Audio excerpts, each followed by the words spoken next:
Ya, oke, kembali lagi bersama saya. Jadi kali ini kita belajar tentang bagaimana menggunakan simulator untuk membuat sebuah rangkaian ya. Kita akan belajar menggunakan Proteus ya. Oke, kita simak videonya ya.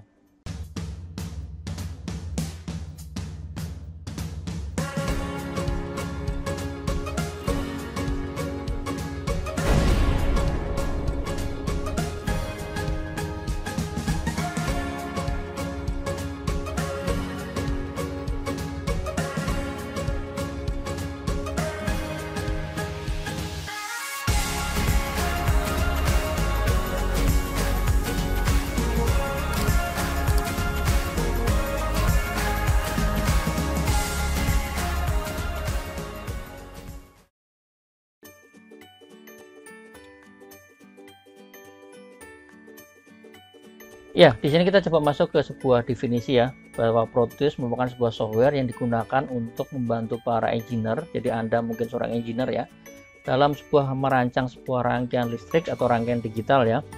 Dan juga bisa digunakan untuk melakukan simulasi rangkaian elektronik sebelum dilakukan produksi ya. Jadi kurang lebih seperti itu. Jadi kalau Anda lihat di sini nanti ada beberapa cara ya. Nah, contoh di sini Anda bisa lihat ini untuk bagian membuat sebuah rangkaian. Di sini ada rangkaiannya atau skematik ya.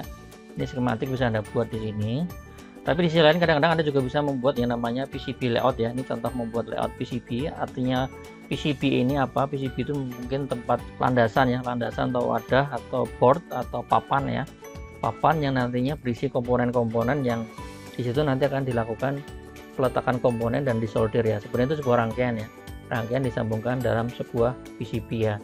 Dengan demikian artinya apa? Anda juga bisa membuat sebuah rangkaian sendiri, Anda produksi sendiri, jadilah itu sebuah hardware buatan Anda sendiri ya. Nah, nanti contoh bentuk hasilnya kurang lebih seperti ini ya. Kalau misalnya Anda sudah berhasil, kalau misalnya contoh di sini sebelah kanan ini contoh PCB yang sudah diproduksi hasilnya. Di sini ada jalur-jalurnya, kemudian ada sudah di lubang-lubang. Nah, kemudian nanti di sini bisa dilakukan labeling ya. Ada proses labeling, ini juga ada. Ini ada labelingnya bagian atas, dikasih nama misalnya ya, ini apa. Dan nantinya di dalam sini nanti ada komponen, dan di dalam komponen itu nanti kita solderkan di bagian belakangnya.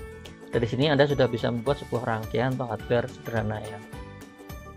Nah, contoh di sini ya, misalnya ini contoh sebuah PCB layout 3 layer ya. Kenapa saya sebut 3 layer? Karena di sini ada 3 warna ya, ada warna biru, merah, dan hijau ya. Di sini ada 3 layer, bisa Anda lihat di sini ya.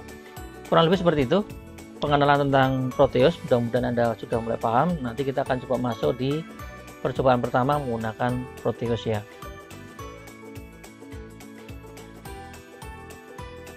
Oke, kita masuk kembali belajar tentang Proteus. Kali ini kita akan coba membuat rangkaian sederhana atau skematik sederhana menggunakan Proteus.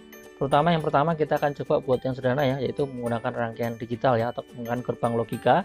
Oke, kita simak videonya ya. Nah, oke, pertama-tama mungkin kita akan coba buat aplikasinya. Kita coba buka aplikasinya, Proteusnya. Nanti silahkan Anda buka. Ya, kita mulai di sini. Kita mulai dengan membuat project baru ya. Kita new project. Contoh saya kasih nama ini misalnya latihan project 1 ya. Kita simpan di sini. Nah, ini untuk landscape-nya terserah. Ini ukurannya ya. Ada A0, ada A4, A3, A1. Misalnya saya gunakan A4 dulu ya, biar nanti nggak terlalu besar ya, karena kita nggak buat hardware yang besar-besar di sini. Jadi saya gunakan ukuran yang A4 dulu ya. Oke, di sini ada pilihan karena kali ini kita belajar nggak buat PCB layout. Jadi sementara kita nggak perlu pilih yang bagian ini ya, nggak perlu pilih bagian PCB layout ya. Oke, ini kita next.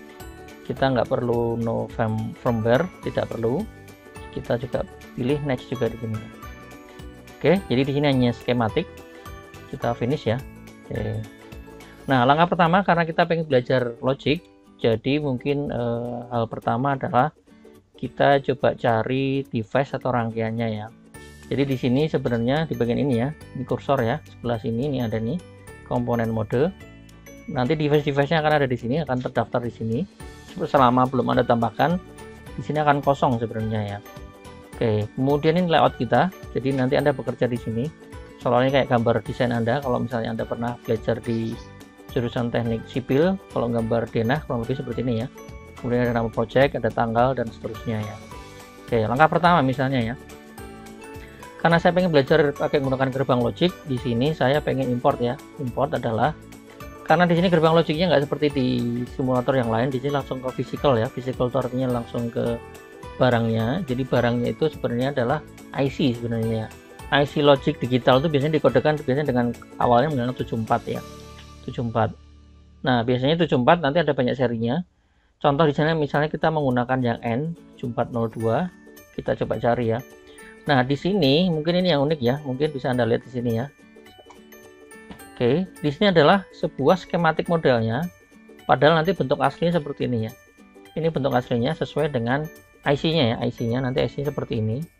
Dan di sini 1 2 3 melambangkan pin-pin yang ada di sini ya. Oke, jadi nanti kalau ini skematik, kalau dibuat dalam bentuk PCB layout-nya nanti harusnya seperti ini.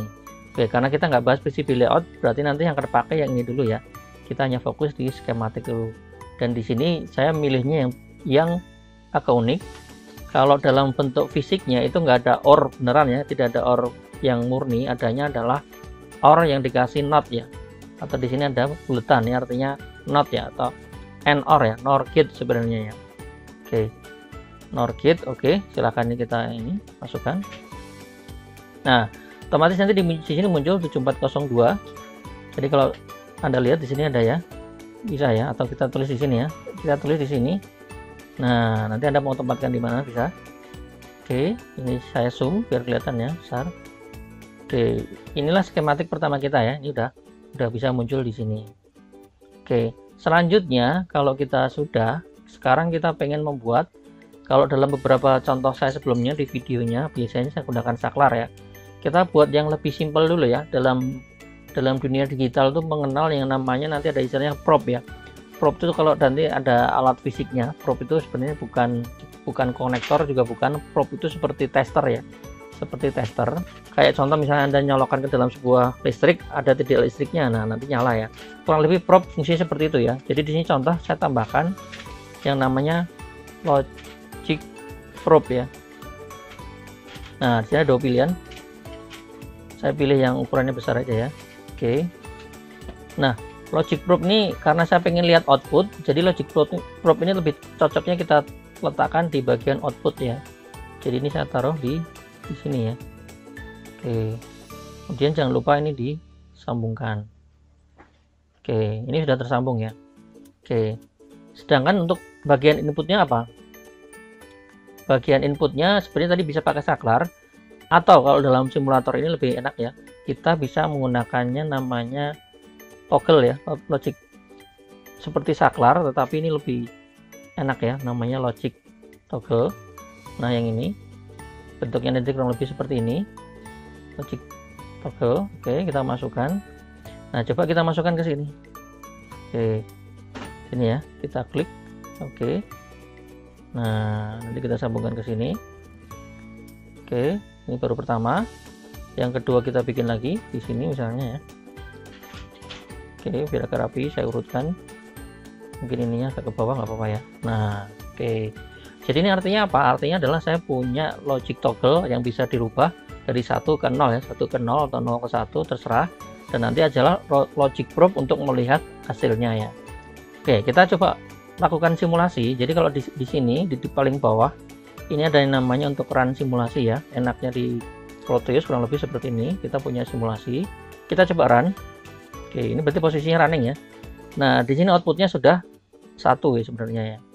Kita menggunakan gerbang OR, tetapi ingat-ingat di sini karena ada bulat, artinya dia dinotkan ya. Oke, jadi kalau 0 ke 0 harusnya logiknya adalah 0 ya. Masih ingat ya, nanti dilihat lagi di tabel gerbang OR. Kalau 0 sama 0 harusnya 0, cuma ini dinotkan jadinya adalah 1 ya. Oke, kalau ini saya rubah ke 1 gimana? Kalau pengen rubah ke 1 ini ya, yang sini ya, bukan yang ini ya. Kalau ini hanya sementara ya artinya ya. Nah, nanti kalau Anda lepas, dia balik ke 0 lagi. Kalau pengen agak permanen, yang diklik yang ini. Oke, ini permanen ya. Oke, 1 sama 0. 1 sama 0 hasilnya berapa? 1 sama 0 harusnya hasilnya adalah 1 ya. Cuman jangan bingung kenapa ini 0. Tadi sudah sampaikan ini karena ini di invert ya, dibalik ya, di toggle istilahnya. Toggle ya. 1 sama 0. Bagaimana kalau 0 sama 1? Oke. Harusnya 1 ya, tapi di sini 0 ya. Oke. Bagaimana kalau 1 sama 1? Oke, 1 sama 1 harusnya memang 1 ya, tapi karena di invert ini adalah 0 ya. Oke, di sini Anda sudah belajar bagaimana menggunakan Proteus yang paling sederhana dan paling mudah ya. Jadi di sini akan kelihatan juga. Di sini warna-warnanya sudah menunjukkan ya. Jadi kalau merah itu artinya 1, kalau biru itu artinya 0 ya. Oke. Kurang lebih seperti itu ya. Oke. Ini juga bisa Anda lakukan kalau cuma pengen gini aja bisa ya. Oke, ini artinya cuma sementara. Anda tahan kliknya. Oke. Ya, kurang lebih seperti itu ya. Ya, oke, dengan demikian Anda sudah mulai paham bagaimana pertama kali menggunakan Proteus, terutama Anda kaitkan dengan bagaimana membuat atau menggunakan rangkaian logic ya, rangkaian logic OR di sini bisa Anda coba ya. Oke, terima kasih Anda sudah melihat videonya. Kita jumpa di video selanjutnya ya.